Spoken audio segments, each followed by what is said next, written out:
What's up guys, Jay Walia here and welcome to yet another installment of PURA VIDA. You know, as the whole world seems to be on lockdown, we are on quarantine ourselves due to the coronavirus hitting the world, you know. Finally got some time to do some reviews, so hey, silver linings right there. Today we're going to review a cigar that is much talked about, well, for the right reasons and for the wrong reasons as well, but I'm going to find out for myself.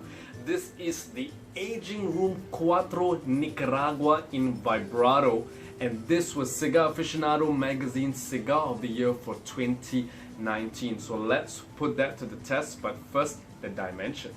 Coming in at a length of 6 inches by a 54 ring gauge featuring a triple cap.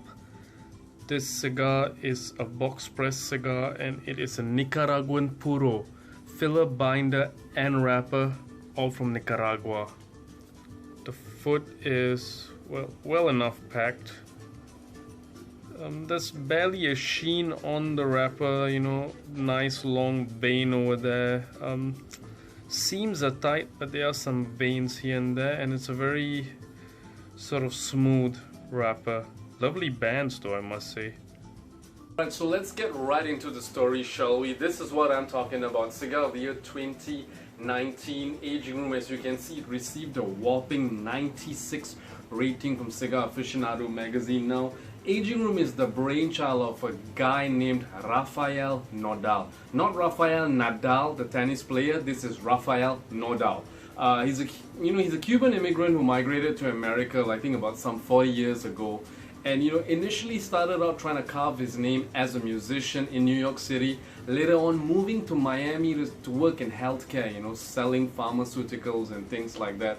And eventually, in 1998, he sort of bought over sort of a fledgling brand, the Habana Cuba cigar, company, something like that. Aging Room only began in 2011. Now they are known for utilizing Sumatran tobacco wrapper leaf from Indonesia. So there's some cool heritage, but the thing that makes this a little suspect, this is produced in the Tabacalera AJ Fernandez. So this is from the AJ Fernandez factory. So AJ Fernandez has a certain signature flavor, and I'm looking forward to try and see whether is this an Aging Room cigar, or is this an AJ Fernandez cigar with an Aging Room band. So there's only one way to find out. Lovely construction, perfect draw. In terms of flavor, it started out very, very peppery, a lot of pepper. But thankfully that actually died down, and you get a very generic chocolate flavor profile, a sweet, like milk chocolate flavor profile. It's actually quite pronounced even on the foot smoke, but on the palate, there's a little finish, there's a sort of a tangy fruit, almost tart fruit finish at the end, and on the retrohale you get that sweetness as well.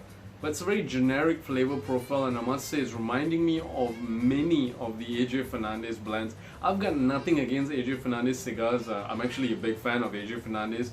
It's just that there are some, for now the flavor isn't really blowing me. It's not really a 96 point cigar. I must say I'm very skeptical about the Cigar Aficionado sort of top 25 labels, because it's usually more dependent on advertising budget as opposed to flavor profiles.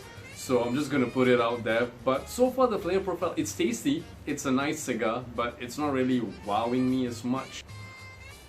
So we are well into the second third, and I must say, transitional stick, but flavors have dropped off quite a bit. Initially we had that lovely chocolate, the very generic chocolate, but still tasty nonetheless.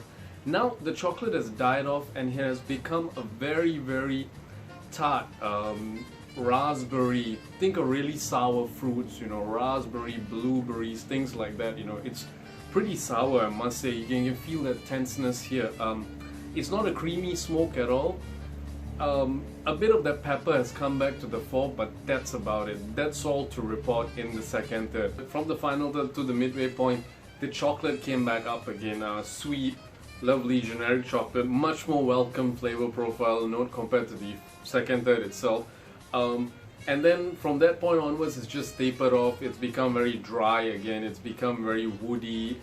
That spice, the pepper has come back in spades altogether. So you know, that's about the flavor profile. It is a transitional stick, but the transitions are kind of confused and a little muddled, and they kind of sort of are all over the place. In conclusion, I mean, this is not a bad cigar, don't get me wrong, not a bad cigar by any mark at all. AJ Fernandez makes some really, really good cigars, but I can think of about 5 other AJ Fernandez cigars that would score higher than this.